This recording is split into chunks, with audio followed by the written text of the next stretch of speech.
Okay, I think to be conscious of everybody's time, and we want to finish this up by the top of the hour, so I will just go ahead and start up. It looks like we've got about 9 or 10 folks on right now. I'm Greg Heiss, so I'm one of the partners at the Proposed Ventures. I've got with me Steve Carriaga. I've got David Otto. We have another set of partners with us that we're teaming up with that some of you may not have met, Nate Martinez and Pierre Sun, and I'll certainly let them introduce themselves here as we go through it. So a few things that I wanted to try to clear up. So unfortunately my camera isn't working, so you're not going to see me, so you're just going to have to listen to us. I wanted to thank Greg Meredith and the board and Ian and everybody for the opportunity to come on and sort of talk a little bit about ventures and what it is exactly we're doing. We really appreciate the support that we've gotten so far, especially from Greg and him really pushing us in this direction to make this happen. I'll go through very quickly the deal points that we are working on and what has been submitted or is in the process of being submitted to the board. So if you would.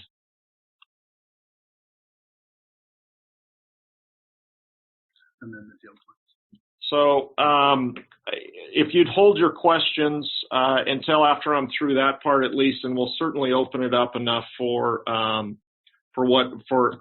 Q&A and on the technical side. So a few of the highlights, I guess, of what we're doing and why this all came about.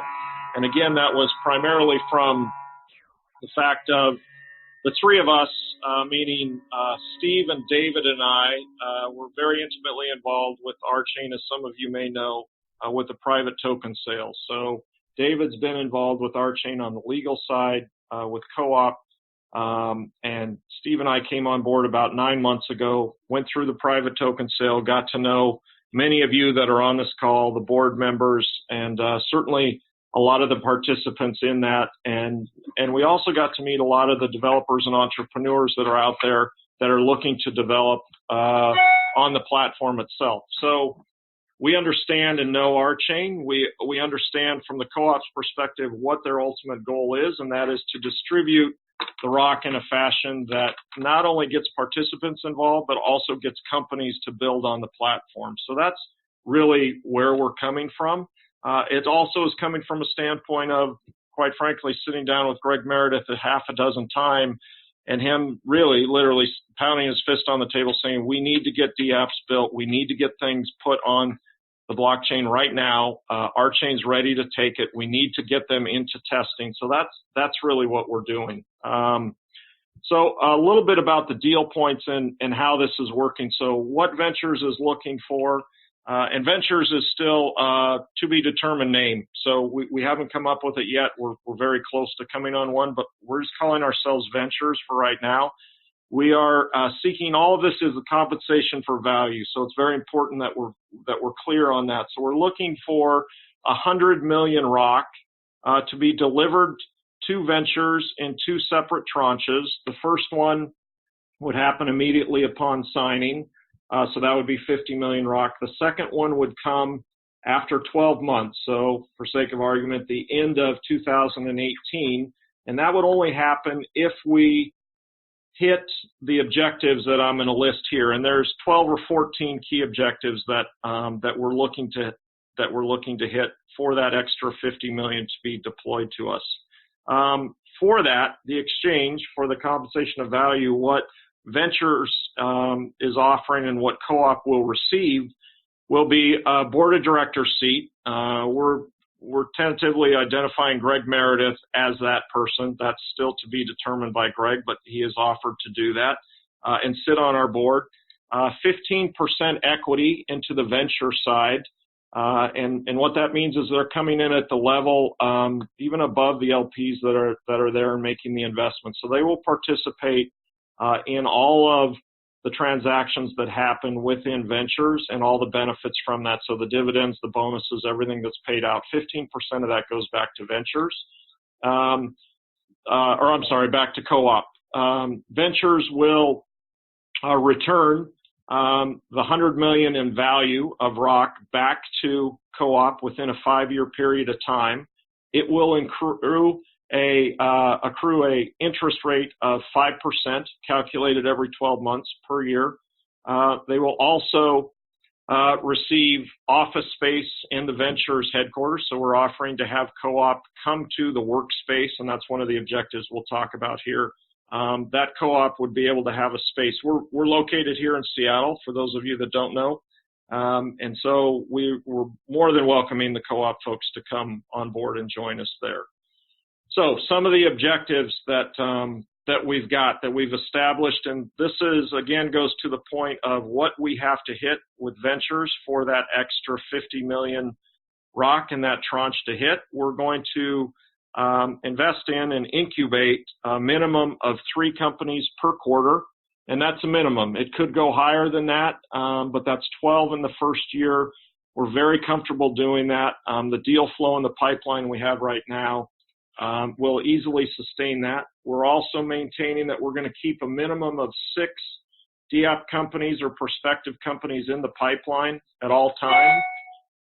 And one of those, we're going to identify a major insurtech company that's willing to come forth on a testing within the first 6 months of what we're doing on RChain. The other things that we're doing is we're trying to drive awareness to the investment community and get their participation. And what we're looking to do with that is we want to bring in a minimum of $5 million outside US dollars to be invested into Ventures within the first year. A target of 2 million of that 5 million will come in from blockchain-focused investment funds or firms. And we want 25% of all the prospects that are coming into our pipeline. We want them to come from some of these blockchain-centric portfolio companies. So we want them to be very focused on not just the investment dollars that come in, but the companies that we're incubating. It's important to note that what we're doing at Ventures is not just distributing ROC to these companies in exchange for their own token and possible equity. What we are also doing is we are incubating and accelerating them. So that means that when they come to see us, it could be a single entrepreneur, it could be a company that's already established and running. We want to be able to offer the guidance, which quite frankly, this team has done dozens, if not hundreds of times between Steve and David and Nate and myself to build these companies up. And that's from a legal perspective, building the financial models, setting the market and go-to-market strategies, all the way through to then handing it over to Nate and his team on the technical side where they can actually help them build on the blockchain and help them on the technology. So it's really an incubation and acceleration process that we're looking to do. Getting back to some of the other points, we're going to secure a minimum of 3 strategic partnerships that would be out there, and that could either be local, national, or international. We're looking to secure one company that is post-ICO funding that can utilize the RChain platform. So think of some of those companies that have ICO'd that have a lot of money behind them, a lot of interest, but may not have found their platform to run on yet. And we've got a few of them that we're talking to right now. And then we would also like to secure one partnership with an exchange for ROC. So we want to get that on an exchange, and of course that would be with board approval that we would do that. The last piece of objectives that we're looking to do, and this is to gain market awareness and growth for RChain, and that is we're going to secure office space and a work environment for those incubated companies, and we're going to do that here in Seattle. And of course we are welcoming and would love to have co-op involved in that. And you can imagine what that would mean to have these incubated companies to be sitting across the room from Greg or some of his team members when they have these questions of what to do with this.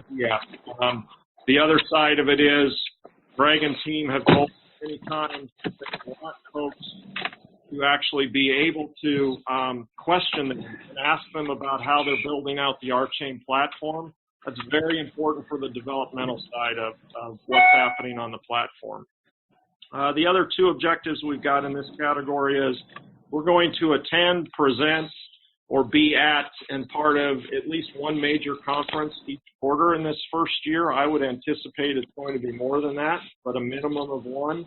And then we also want to host at least one RChain focused developer event per quarter, and whether that's a hackathon, a meetup, whatever it is, and that can be domestically or internationally. So those are pretty much the details I'm talking about. There's also something to be mentioned about with the exchange and the pushback of the value of the rock. We talked about the interest that would be there over that 5-year period of time. There's also going to be a 15% lift. So what we're talking about there is if for some reason rock goes to a value higher than what we received it at, we're going to pay that back with a 15% premium on that. So that's clear for everybody. And then I would like to also iterate to everybody, certainly between David and Steve and I, we've got the incubation part down. We've invested in hundreds of companies. Probably in all of us combined with our transactions and M&A and everything else, we've probably done well over $1 billion worth of that. So we're very seasoned on that side. We've been around the RChain platform now for close to a year and know the players here. But certainly there's a technical side of that. And I'm really excited to announce that we've got Nate Martinez and Pierre Sun on board, both of which have met with Greg, and they know the RChain team. And I'd like to hand it over real quick before we jump into Q&A so they can introduce themselves to get you guys a little more comfortable with. You already know the three of us, but I'll hand it over to Nate, if you're still on, Nate, to talk a little bit about yourself and Pierre.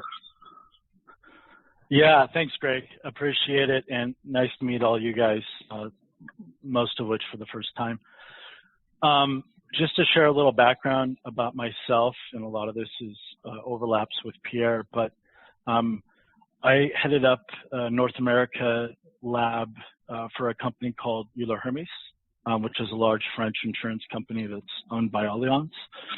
And so our mandate was really a little bit of blockchain, but any web mobile applications that can be applied to finance and insurance, to either invest in them or incubate them or build it from scratch and hopefully use it as a tool for Euler Hermes. Kind of before that, I was in quantitative recruiting. I had a company which would find kernel-level developers and quants for companies like Two Sigma, D.E. Shaw, and folks like that. So familiar with that sort of background and how to find like the top players there. So I kind of came into this a while back, and I've known Greg H. for a bit. And when I joined the lab, pure coincidence, I started hearing about Ethereum and blockchain probably about almost 2 years ago. And they happened to be neighbors. So I was living in Brooklyn in Bushwick, and Consensus had an office out there. So I got to know the Consensus guys really well and had multiple meetings with Lubin and a gentleman named Alex really early on. So it was kind of cool. I got to see them really from an early level grow that company. We had some success building different web and mobile apps, and also taking a look at the different blockchain ecosystems. My partner Pierre, that was his exclusive domain, was sort of blockchain. So Pierre, if you want to kind of share a little bit about what you did and explain kind of what your mandate is at Euler Hermes, that'd probably help as well. Nice to meet you guys. Yeah, sure. Thanks, Nate. So hi, everyone. So as Nate mentioned, so we're working together in Euler Hermes. So first I joined Euler Hermes to start a data lab, but I was already working on the side on blockchain projects, and so I supervised the first experiment on blockchain, which was kind of testing, could we build like invoices on blockchain, and what could we do with it? And like 3 months later, basically, I moved on to fully spend my time on studying the potential of blockchain for the industry. and starting partnership with different like other actors in the industry, banks, and other insurances and startups. And so I've been doing that for a little bit less than a year. I started in January 2017. And so we've secured like four experiments, and we're foreseeing like more experiments in the coming months. So yeah, basically that's what I did at Aramis. And before that I have a background in cryptography and computer science, and worked on highly secure microchips like phone chips or the chip you find in credit cards, and also worked on functional security of trains, like functional safety of trains. So yeah. And I would also add to Pierre's looked at, Pierre and I have looked at a wide variety of blockchains, infrastructures from permissioned, private, public, and the things you guys are doing at RChain is really interesting. And some of the things that we've seen over the last couple of years, both on the developer side and the enterprise level and entrepreneur level, you guys are addressing, and we're really excited about being a part of that. So, Pierre, I think you would agree with that? Yeah, I totally agree. Sorry, I was muted. Yeah, no, I agree. I really like the RChain blockchain project. I mean, I was really familiar. I'm really familiar with formal methods. I've been working with them for the last 6 years. And when I saw the blockchain proposal, I really got hooked to it. And so I'm really excited to be able to work on helping this project.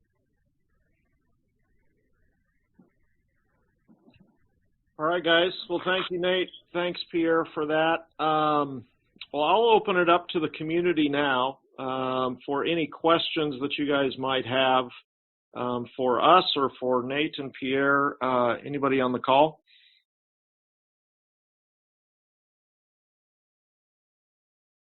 So, Greg, can you tell us a little bit about the businesses that you are thinking about lining up?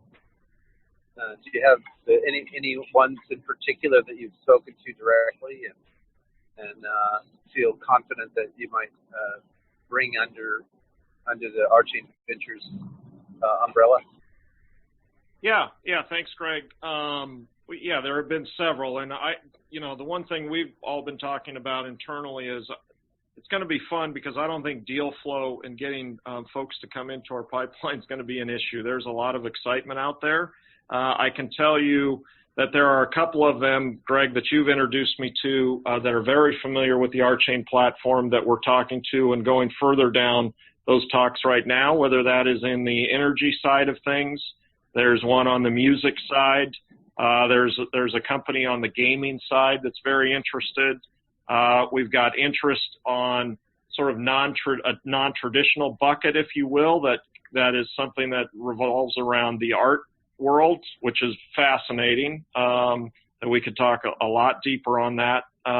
We've also got something that that we've been working on for a while, and it's a chance for us to really put a flag into the Bay Area as well, and it would be a strategic partner with us that could bring a lot of things from companies to us out of the Bay Area that we may not have exposure to, as well as an ingestion of capital and certainly brain power from that market. So we're super excited about that as well. It's a little too early to go ahead and announce who that is, but certainly they're on path as well.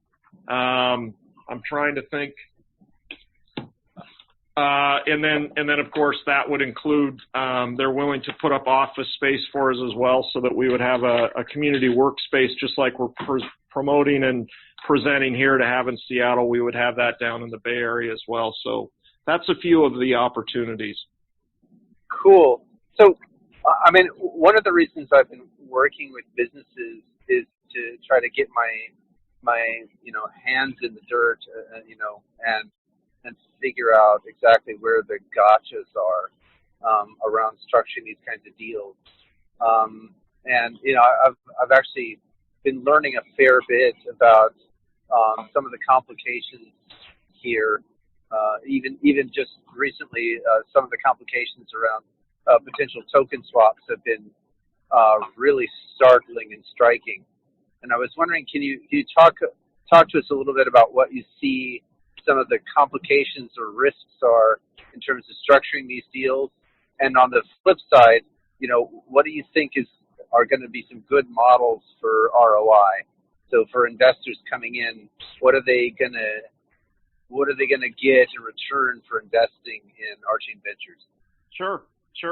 I'll start with that, and then I'll hand it over to a voice, Greg, that you're very familiar with over the last few days on this exact topic. So if I start from backwards from the end of your question, then I'll hand it over to David. But on the ROI side, so what a company potentially would be looking for when we meet them and when we bring them into the pipe is to say, hey, what are you doing that's different and unique than somebody else? What's that business opportunity? Just like we would evaluate any of the past companies that any of us have invested in or been a part of. And then it would immediately flip over to the technical side and the diligence, and that's where Nate and Pierre and the team would come in to work at the same table with us to say, yep, this is legit, this is the team, this is the one that we want to work with and we want to incubate. Then it would turn into an exchange of ROC for their token. So we would be setting them up again. Recall that most of these folks would be coming through are these companies that would be running and off of their own tokens. So we would do an exchange for token. There could also be with equity. So there's always going to be the compensation for value, the exact same thing that we're doing throughout this entire process. And that keeps us very clean and clear on what we're doing. So it could be equity. It will certainly be a token exchange. At some point, it could be IP as well. But that's how we'll be incubating that along. And I'll turn it over to David here. Yeah, so Greg, and everyone else, relative, you know, we've been going over this last couple of days, but my view, and this works at every level, the co-op level, the holdings level, the ventures level. The exchange of services for consideration is the template.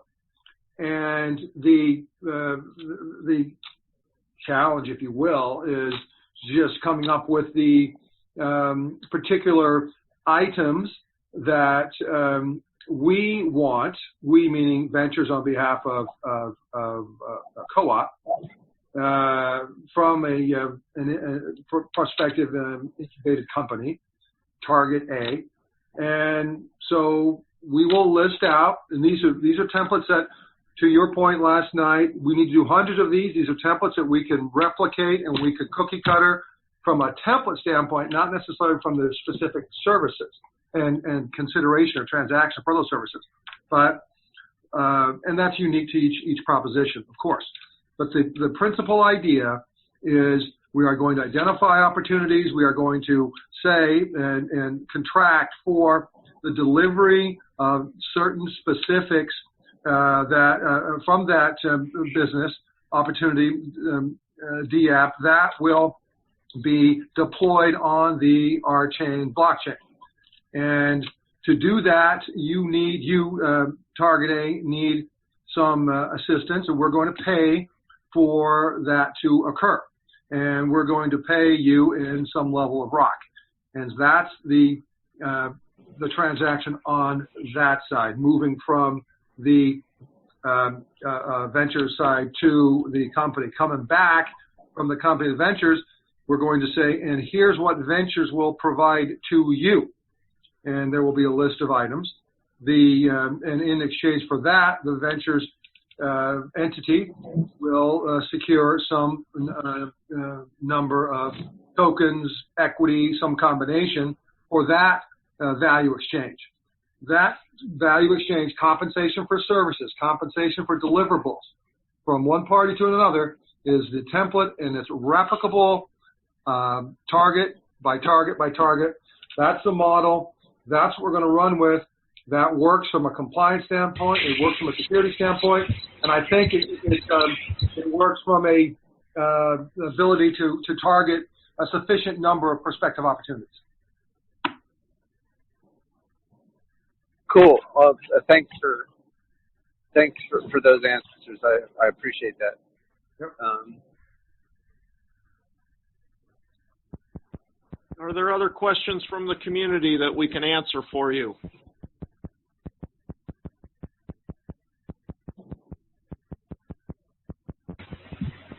Hi guys, can you hear me? Yes. All right. I joined the meeting a little bit later, so maybe I've missed it. What's the current status of the deal? So, is it already signed or is it up to discussion? No, the deal is not signed. The proposal is on its way over to the board, literally as we speak. That'll happen today. I'm looking at a copy of it right now. So Greg will have it as well as Evan and the folks on the co-op board. So that will happen today. All right. I've got a question to Greg. You're talking about that you have experience in investing in companies and in accelerating companies. So I assume you've also some experience in raising capital. Why do you think that you need the rocks specifically for these ventures from the co-op? Why don't you raise money from some external parties and use this money to accelerate? Yeah. Sure. Okay. Good question.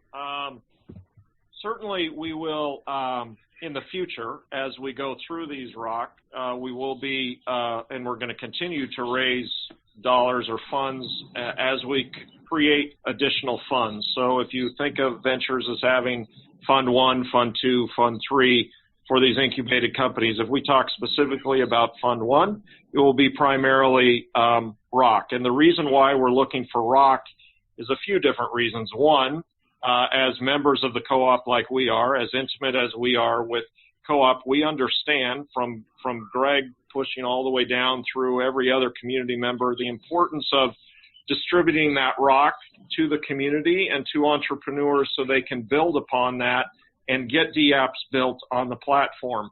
US dollars or the equivalent, I don't think provides that same sort of coverage as we would get from the rock. The rock is something that we can ensure when we invest that or put that into companies in exchange for something else from them, that we are then going to have them building on the RChain platform and get them indoctrinated into the RChain platform and into the belief in what's happening with co-op. So it's very important for us to make sure that ROC is involved in this for the benefit of all.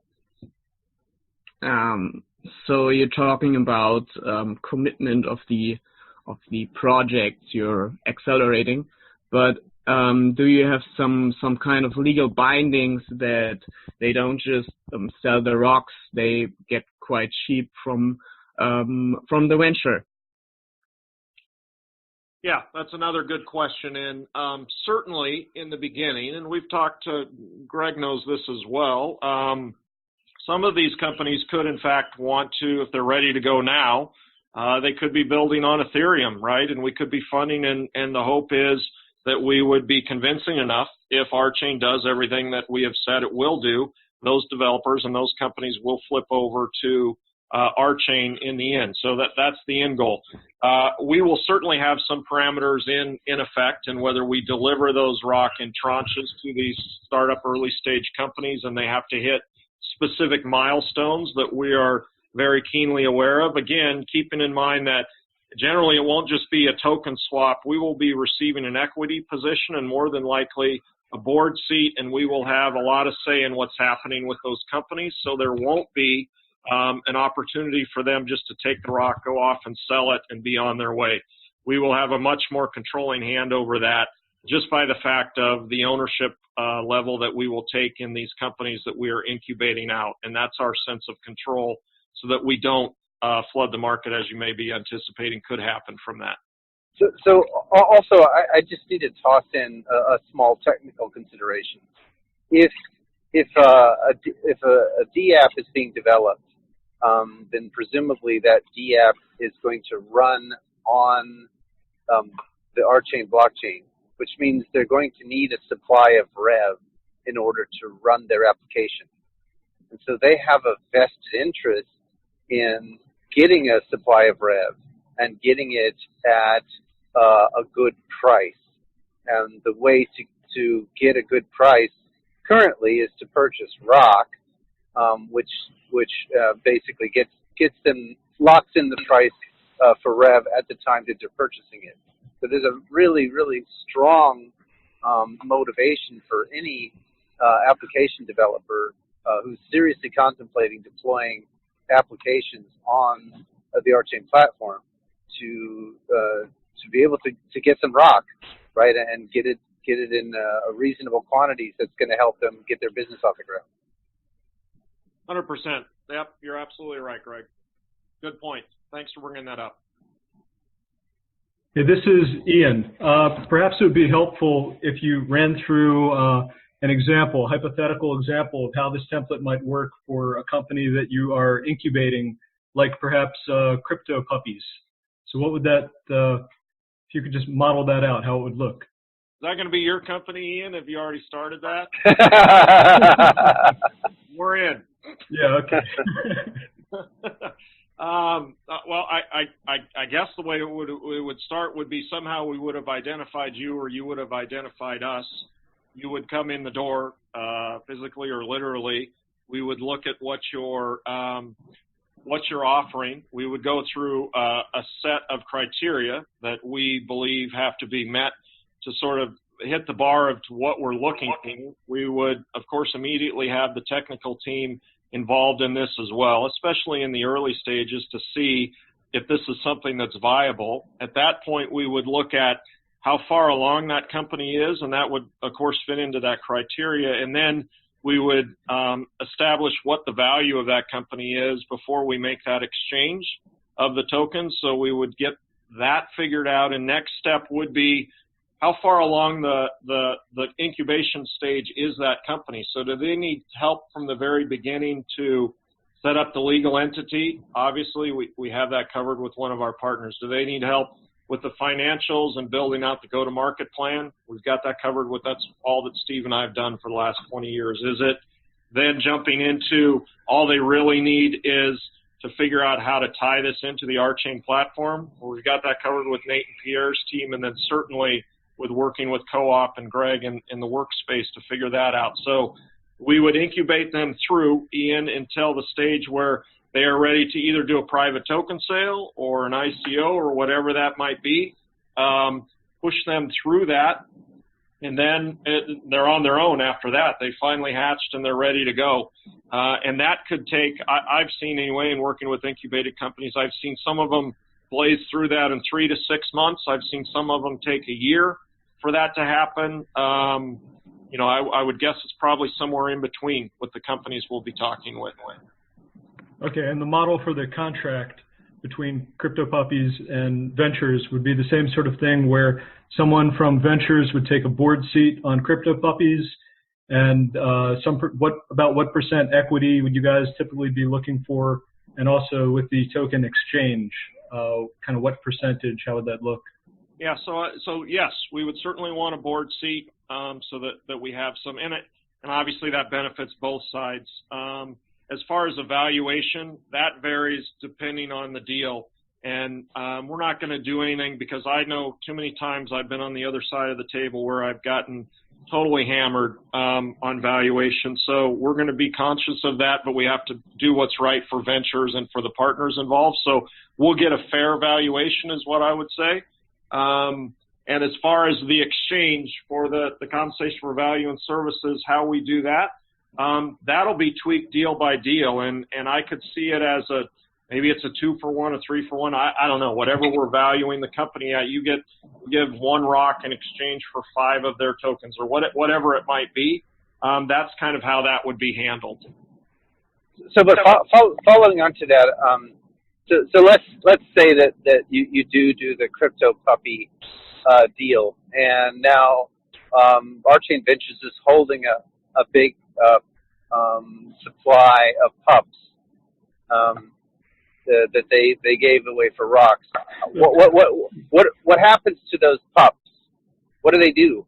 Like, do you then sell them on the market? Do you give them back to RChain Ventures investors? How do the mechanics of that work? Yeah, so I think it would be very similar to how if you're pushing a company through for stock or for equity, right? And if that company were to go ICO or IPO, whatever the case might be, I think the smart move for us at Ventures, and we would decide this as a board and put those mandates in, I would guess there's always going to be a percentage that we would all say we want to hold on to those tokens. There's going to be a percentage that we want to immediately liquidate so that we can put it back into the fund. And there's going to be a percentage of those pups that we're going to want to sell and liquidate to put into the dividends and the returns to the folks like Co-op or any of the LPs that are involved. So there's sort of 4 buckets, I think, that are there. How that mixes, Greg, that's something that we all have to decide as a board and partners of how to do that. Cool. Yeah, I mean, I'm just wondering, do you feel that there's going to be any sort of subtlety around the issue of tokens that are effectively feature access? I mean, with crypto pups, it's, you know, this is an entertainment thing, and so maybe it's not as interesting. But let's imagine that, you know, some of these tokens are for accessing significant services. So, well, I don't know. Let's imagine that there's an analytics service for the blockchain that allows with these tokens you can get a view of the blockchain that allows you to predict certain market trends with a fairly high degree of accuracy. You don't have the token, you can't get a view of the information. So now in that setting, you know, the token it has a utility and not just a value. Like it's not just like an exchangeable asset. It's really enabling a feature. It's providing a significant utility. Do you think that provides any sort of subtlety to the ROI picture, or how Ventures holds on to those kinds of tokens, or is it more or less the same kind of mechanics? I think there is some subtlety to that. I think it's interesting because it's the same thing that you were saying about the folks that we'd be incubating on why they'd hold on to Rock or Rev, right, to be able to use that. I think it'd be foolish for us, I guess sort of in my first bucket when I said for us, we need to hold on to, we as Ventures need to hold on to a certain amount of that token, and whether we're holding on to that for value or we're holding on to it because we can use it as a utility to gain insight, in your example, into analytics. I mean, that's something, think about it even deeper, we could spin that down to other incubated companies or some of the other portfolio companies that we're into to use to help enhance their value and help them incubate along. So I could certainly see us holding on to that and using that as a utility, sort of pushing it through the books that way. That's how I would view it. So I think it would be a little bit unique. I like that idea, and I think that will definitely come up. I really do. That's a good point. Good. Thank you. Yeah. This is going to be fun kind of topics to have. I mean, it really is when we get into this and have these companies coming in, because quite frankly, there hasn't been a lot of this done before, and we've all been part of incubators and gone through this, but you put these different pieces in, and it's going to be really interesting how we can build this network out. And I think that leads more into the community, and I guess getting back to RChain and the co-op and sort of evangelizing that, I think it also goes along with the assets or the tokens that we'll be receiving from the other companies. We can sort of push and stream into that same direction to increase the overall ecosystem of not just RChain, but all of the companies we're incubating, because they're all going to be, if you will, children of RChain, right? They're all coming out and spawning that way. Yeah, absolutely. So I'm sorry, I don't want to take up too much airtime if there are other people that have questions, but there is one other topic I wanted to touch on briefly with you guys. over the last few days in the discussions with Pyrofex, a particular business model has emerged, and I can't say whether or not Pyrofex is contemplating this, but I was intrigued by this model as it showed up in the course of conversation.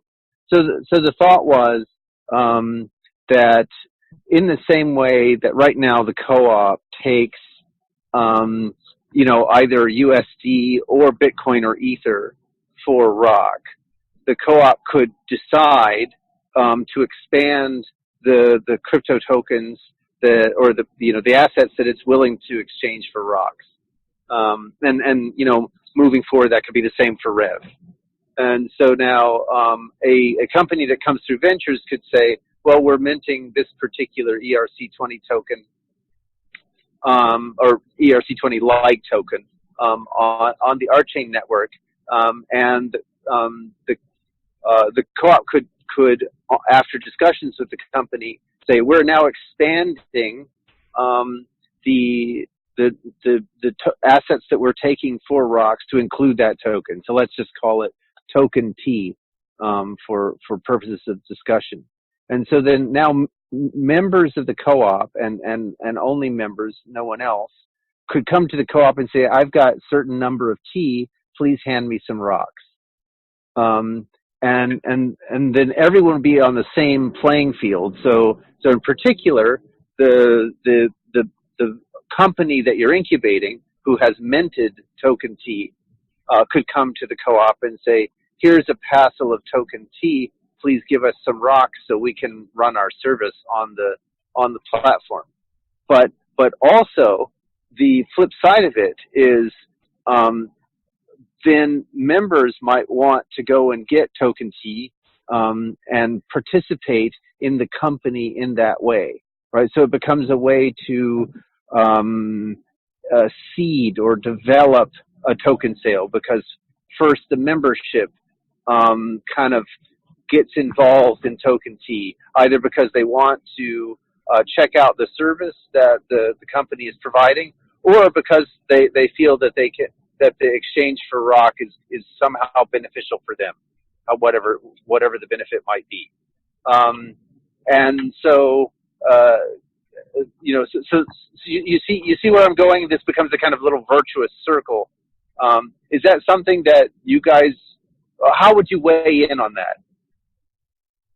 Oh, I like it a lot. Yeah, absolutely. Yeah, I mean, and that's absolutely part of the program. We just need to make sure we get the token T company and its lawyers comfortable with that token T not needing a Reg D exemption.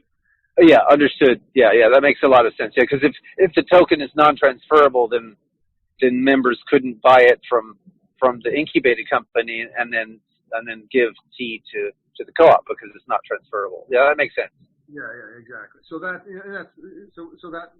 that little roadblock aside, yeah, absolutely. That's a model for incubating and expanding the network of opportunities for the co-op membership. You can take it a step further and say that token T, if we meaning Ventures and co-op, have enough influence and we're in a position relative to negotiations to say token T and looking to do a private sale can only do it with our members, and that our membership has enough of an interest, enough of an appetite, and this is a utility and functionality that works so well with something we're doing with co-op, something co-op is doing with another party, something that is coming up on the horizon relative to the co-op agenda and the deployment of the blockchain, that is something we want to have some level of concentrated sort of focus on and interest in. So you could go to that stage as well to say that for the first sort of raise, whatever that number might be, we want to make sure that goes to the membership first.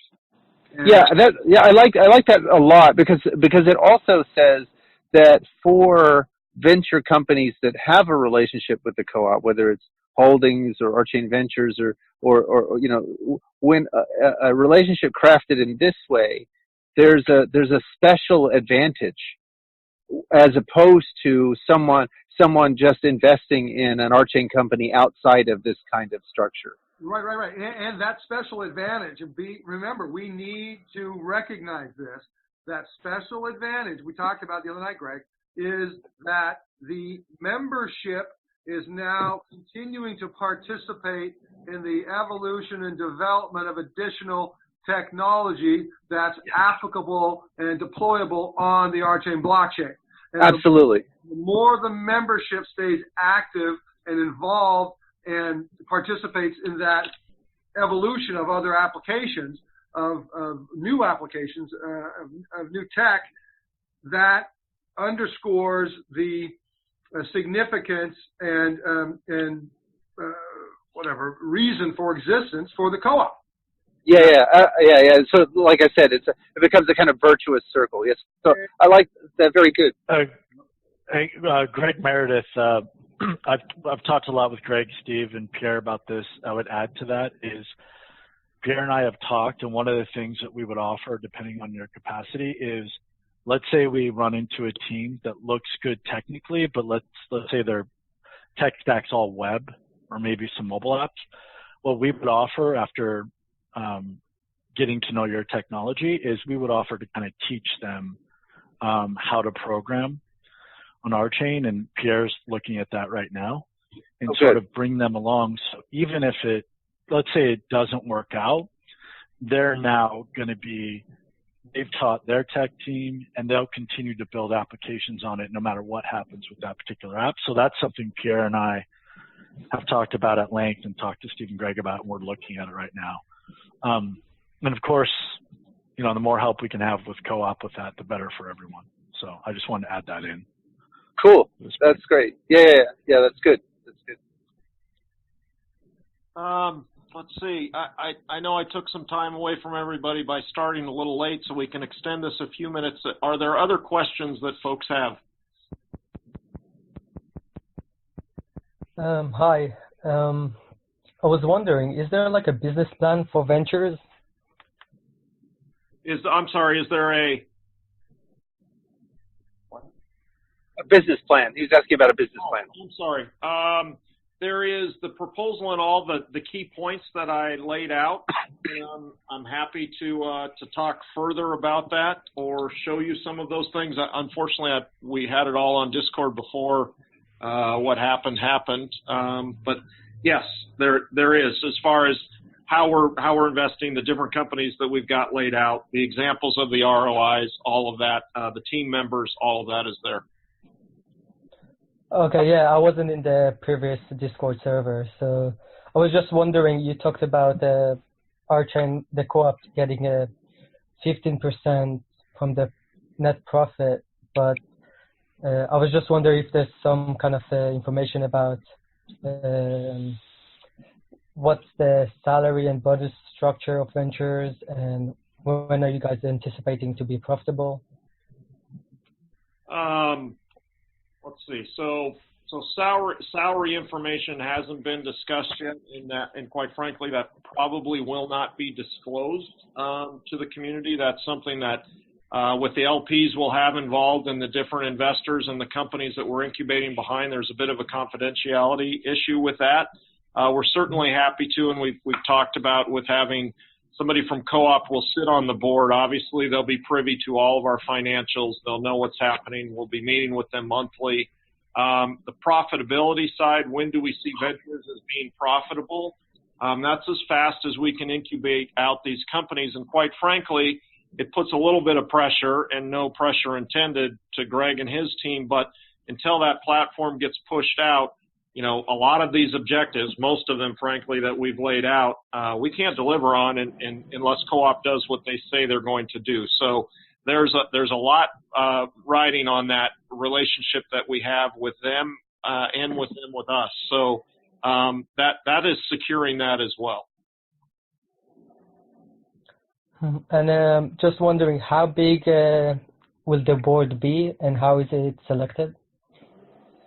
The board will be of partners of the firm right now for ventures, and then when outside capital comes in or strategic comes in, we could potentially open up a board seat then. It's less than 10 people right now, far less than that. I don't know what it's going to end up at. I'm not a big fan of having large boards, so I don't see it ever getting much bigger than that. But the core number is not set. As we're still talking to some strategics and taking an ingestion of outside capital, that could be fluid.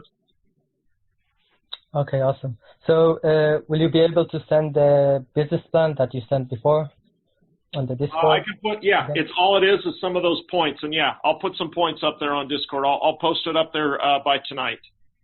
Okay, great. Thank you. Yep. I have a question. If the co-op gives you rocks in more than 2 tranches, let's say 5, so $20 million at a time, how would that impact you? If the co-op gives us more than 100 million rock? No, they divide it into more than 2 payments. Well, I think that we've set it up this way because we've got the objectives we want to hit with the 12 companies, and we've already got in the pipe 5 or 6 companies lined up that we want to disperse that capital or those tokens to immediately. In our opinion, that would just slow things down. Certainly, there's got to be a mandate there, and there has to be some oversight from co-op to see that we're doing what we say we're going to do. But I would see it in the 2 tranches, and certainly that second tranche isn't going to be delivered until one of 2 things happens. Either we hit our key points and our objectives, and or the blockchain is actually deployed to the public. So you have 5 companies right now that could possibly need 10 million rocks apiece who are ready? I wouldn't say 10 million rock. We haven't established that yet. We haven't until we get this all approved and the board looks at it and says you're okay and we have the rock literally in the bank, we're not going that far with any of these companies except telling them what we're doing and where we're going. So no, I don't have any rock deployed or allocated to 5 companies or 10 companies right now. All right, thank you.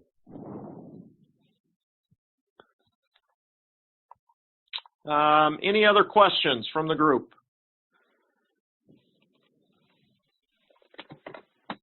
Well, I just really want to. Oh, go ahead. Sorry. Yeah, I've got a question. I asked this before on the Discord channel, but yeah, it's gone. So I asked whether this whole investment in third parties from the co-op is not better be done by the holding, and I guess Ed replied that funding the venture is not an option for now for the holding. So I've got a question to the co-op board.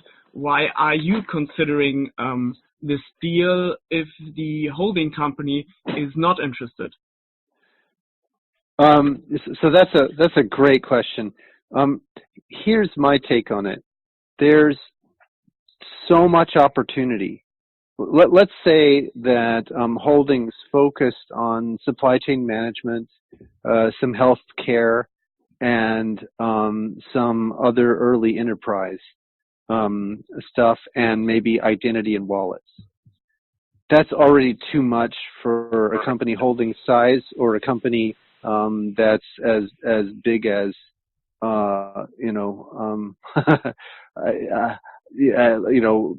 10x the size of holdings. And let's say that ventures then went and did some music and entertainment, decentralized transport, and maybe and some restaurant applications. Again, I'm just making this up. All right, I mean, I'm not saying that that's the markets that they're going after, but I'm just listing a few markets, a few verticals. Already, that's bigger than ventures could handle now, or that they could handle at 100x their size, their current size. So my sense is that there's so much opportunity that having more than one of these kinds of things developing the RChain platform is going to be good for the entire RChain community. And in particular, one of the things that has been my focused goal, my focused aim, is that by Q1 2019, there's at least one, if not three, companies ready to do an ICO on top of RChain platform. And by Q2, there's another 2 or 3 companies ready to do ICOs on top of RChain platform. And so that we fill out a pipeline that goes at least out through 2021 of companies that are launching on top of RChain platform to grow a significant and real pipeline of companies that are coming up on RChain platform and have a real ecosystem.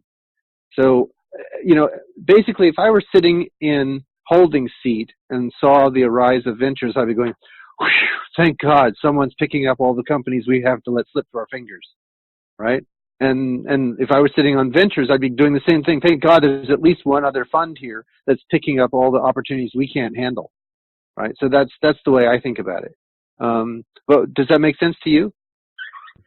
Yeah, kind of. I'm not quite sure whether one hasn't the opportunity to scale the holding more if it isn't capable of taking all the possibilities to fund those projects. But yeah, kind of makes sense. The other side of it that is very much in alignment with co-op goals is we really believe in decentralization. We want to walk the walk and not just talk the talk. And so if there is one central venture fund for developing applications, that doesn't feel very decentralized. Yeah, that's true. Yeah. And Greg, this is Nate here. To your point, I think some of the other larger public blockchains like Ethereum, who've had a lot of luck, have definitely spread out their founders and have each sort of created various enterprise arms and ventures. So they've seemed to have a lot of success with that, and having one enterprise arm was something that they were struggling with, and they kind of broke apart, decentralized it. So it seemed to work for them, that model. Good. Yeah. So there's some consensual validation of this approach. Yeah. Mm-hmm. Pun gratefully accepted. Indeed.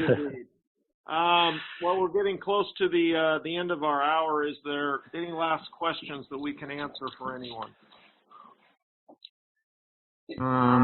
Yeah, maybe. What's the co-op board's thoughts about giving the membership an opportunity to vote on that deal? The membership can hold a vote. I mean, if I understand the bylaws, and we probably should have Evan here to answer this, but the membership can call a special meeting and hold a vote at virtually any time. There just has to has to be a quorum. The time frame is quite questionable. Yeah, exactly. Well, that's because the membership decided to kind of limit its options, right? Right. The membership did that. I mean, the deal could have been disclosed a little bit earlier in the stage, so I don't know. Not really. So just to give a background on the deal, you know, I mean, there wasn't a deal. There wasn't even the will to do this until mid-late November. I mean, there was some talk about it. It was being kicked around. But there were lots of different ways to structure options to help accelerate development. And this was just one of many, but there wasn't really a concerted, this is absolutely the way we have to go until mid-November. And so there wasn't a lot of time. Yeah, but maybe that would have been the time to approach the membership and say, okay, here's an offer, here's just we're brainstorming about this idea, what are your thoughts about it? Okay, I mean that's something we can consider. It's just it becomes harder. It's like if you don't necessarily have a team galvanized and you don't necessarily have funding opportunities galvanized, you kind of don't want to approach the membership, because the membership then then there's a sort of cry wolf. Oh, look, this character didn't really have all the ducks in a row. And I think what Greg was trying to do was make sure he had enough ducks lined up, so to speak, that he could then come to the co-op with a solid offer and come to the membership with a solid offer. Yeah, but Greg can speak for himself on this. Yeah, well, I mean, the co-op is about inclusion and not making some kind of decisions behind closed doors. And I mean, I think it is the wrong approach to come out that late with that kind of deal and to give the membership only less than a week to discuss about. That's not the way it should be. Okay, I take your point, and I agree that in general I'm all about inclusion, and for sure, the different people have different working styles. So I know some people want to make sure all their work is polished, like Gauss would burn his drafts, right? Yeah, so different people have different working styles. I'm sloppy and messy, and I'll show you. I'll do lots of commits of code that's wrong early, just as I'm going through my thinking process. But not everyone has that working style, and really this is the style that I think I think Greg, I mean, you can speak for yourself, but I think he wanted to have a lot more ironed out before approaching the membership. Is that a fair assessment, Greg? Yeah, it is. Thank you, Greg. Yeah, absolutely it is. And keep in mind that we have built this so much so that the co-op has full visibility to what we are doing and when we are doing it, to when they're deploying the rock to us, to the board seat, to the equity position, to the monthly reports that we're going to be doing to them, to the full visibility of the companies coming through. All of this is done in support of and from what we understand and what everybody on this channel has talked about forever, and that is to enhance and promote and evangelize the use of the rock and what is happening with co-op to drive companies so that we can put it on the platform. So all of that we have taken into consideration with great detail to make sure that this is all clean. And that's, for example, why we're sitting here talking to you now. That's why we are, one question came in earlier today that was asking about how are you different than Holdings? Well, I can't speak for Holdings, but I can tell you we're doing this all completely above board with what we've got here and what we're presenting and what are the facts. So, and we're set to guidelines, specific key points that we have to meet to achieve that rock and to earn that rock, if you will, which is something that we are very, very, very much invested into making this happen that way. So I take was that Phil who raised the question? Yeah. Go ahead. I mean, I'm fine with this working approach to have everything laid out and everything worked out before disclose the deal, but not with that given time frame. So that's not an option for me. I mean. Yeah, I hear you, and honestly, I think that you have a very fair point. I wish that we didn't have this weird timeline in front of us that was, because the membership decided, and basically what you're saying is, in October, the membership decided, like at the end of October, the membership decided, well, we're going to limit how the co-op can do these kinds of deals. And so that left a very narrow window of opportunity in which to conduct these kinds of deals. Yeah, I mean, maybe the voting for this specific proposal was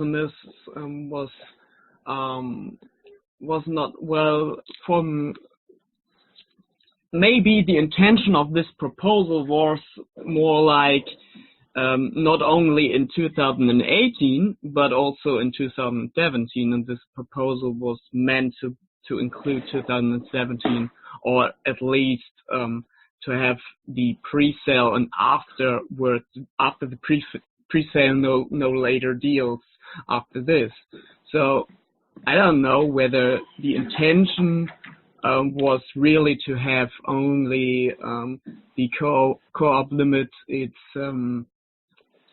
possibilities in 2018. Oh, okay. Well, I mean, the board met and discussed this at length, and that's what we talked to the author of the resolution. And yeah, I mean, so if there was a different, I mean, I don't want to go back over that because we spent a lot of time clarifying that language, but that was ultimately the board resolution's interpretation of that. I mean, the membership doesn't know the membership don't know what the intention of the author of the proposal is. So asking the author is doesn't change anything at all, I guess. Okay, yeah, well, fair enough. But anyway, so because it was worded the way it was worded, we took a particular interpretation. Yeah. So that was but kind of that's under the bridge, right? Right now we have a deal in front of us, and there's been general support from the board. As I said, the co-op, the co-op needs to have businesses up and running on the platform in a specific pipeline for at particular milestones in order to keep a regular steady pressure on the platform. And I think that's but also to demonstrate to the community what we have, just as background so that you understand. When we proposed the structure that we proposed, or we all sat around the table and thought this through, what we were saying was, look, a lot of people are not going to be able to see the kinds of observables that we as engineers see, right? So transactions per second, or some particular aspects about the formal verification, or particular aspects of the consensus process are not observables that the community at large can attend to and be satisfied by. However, they can certainly attend to and be satisfied by application features. So if they can actually engage a social network and do posts on a social network and share music and book tickets for concerts and use wallets and have interesting identity-based applications, they can observe those in their daily life.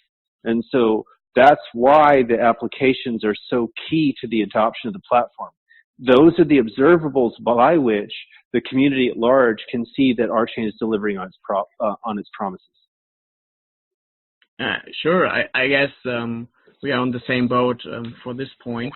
I don't think the way this deal was disclosed to the community was the right way. Greg, do you think that there is still the possibility to have this special membership meeting in time, or is it too late? Well, I mean, if you want to organize it and you can get a quorum together, then go for it. I mean, who knows if you can get it done in enough time? Give it a shot. If you feel really energized and motivated, then go for it. Hey, this is Steve. I just want to make kind of one point to Phil. I understand what you're saying, but the other thing is members of the community. It's important for us to identify and elect as board members people that we know and trust to make the best decisions on behalf of the membership on a lot of decisions that they make on a weekly, monthly, daily basis that represents the interest of the co-op membership and the RChain community as a whole. And so I think we have to trust our board members that they do evaluate any proposed to you, I mean, look at it very carefully and look at it from the standpoint of this is in the best interest of co-op, and maybe this is not in the best interest of co-op. And then they make their decisions accordingly. And I think it would be pretty difficult to be part of a large organization with a lot of members that felt like we didn't trust our board, so we have to make every decision as a membership and not be able to trust our board to make business decisions. And that's kind of why we have a board of directors. And so I think you have to let the process, play out and trust your board to make those decisions in the best interest of co-op and the membership. And from what I've seen, the board is very diligent about the evaluation and the considerations that they make and the decisions that they make. And so just kind of food for thought, and not saying that you shouldn't do what maybe you're proposing. I have no say in that. You're a member as well, and you're certainly able to do that. But I just think that at this point, probably, most of us trust our board, and that's why we elected them, and feel like they're doing a good job, and we have to trust the process. Well, I think I have to disagree with you because, I mean, in a usual or in a normal company, I would say so as well. But I mean, this is a co-op. It is all about the membership and the inclusion of the membership. So I think the decision making is some kind of different than an ordinary company.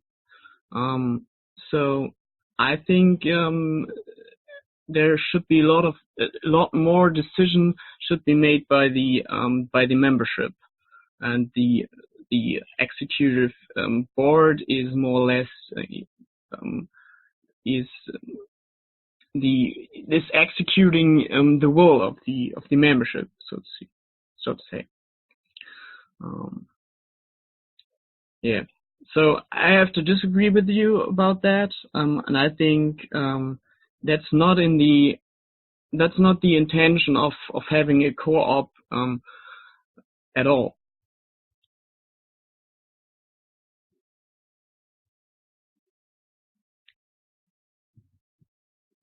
So I really value your perspective and your passion. And Phil, are you coming to the governance forum? Yeah, I really like to. Awesome. I would be really grateful if you came and helped to drive your view of alternate decision-making processes. That'd be great. Can I just ask something before we close this? Sure.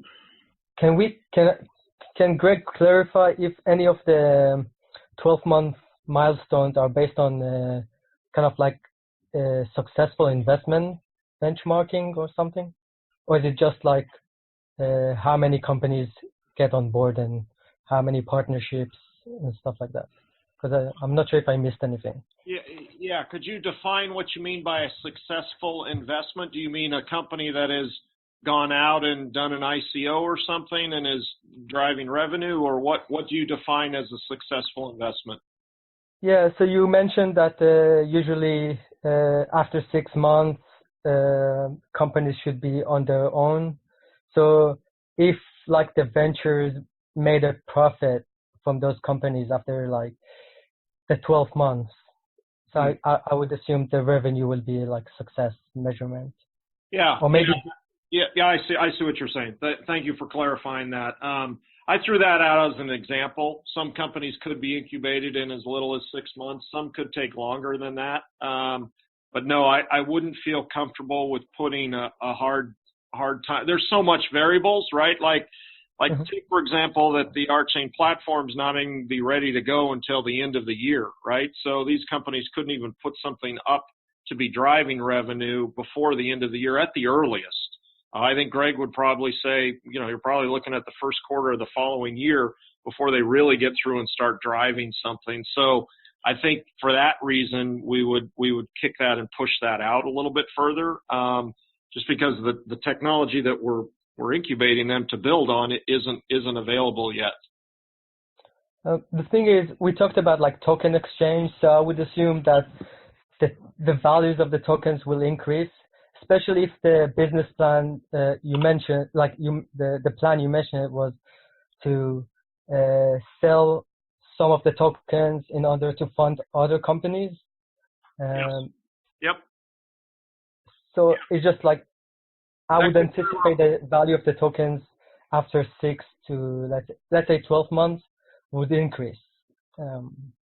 Yeah, and again, I would love to be able to answer in hypotheticals, but I would love to see that happen. But again, I don't know, if it were me anyway, looking at a value of a token on a company, to put too much value on it before the platform is built and before the product is up and running. Who knows? With this market, it may go crazy or it may go flat. I don't know. So to answer your question, no, we don't have that as a specific objective. We have the objectives that I mentioned earlier with the amount of companies we're investing in, the amount of outside investment, that type of thing. But we don't have a key point tied to the success of one of the incubated companies within the first 12 months. That is probably a little bit unrealistic. Okay. Okay. Thanks. Well, with that, I sure do appreciate everybody's time. Thank you very much.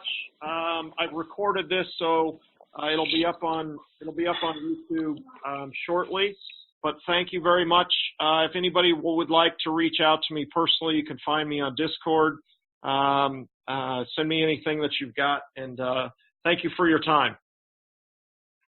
Thank you, Greg and Steve and David and Nate and Pierre for organizing this. Really appreciated your engagement and obviously by putting the time and the energy into this, you're making a clear statement about your interest and support of RChain, and I think the whole membership appreciates that. Thank you. Yep, we are. We're super excited about it. Thank you. Thank you. Thanks, everyone. Thanks. This will be posted up on YouTube for other members to listen. Thanks, Ian. All right. Thank you. Care, guys. Bye. Ciao, ciao.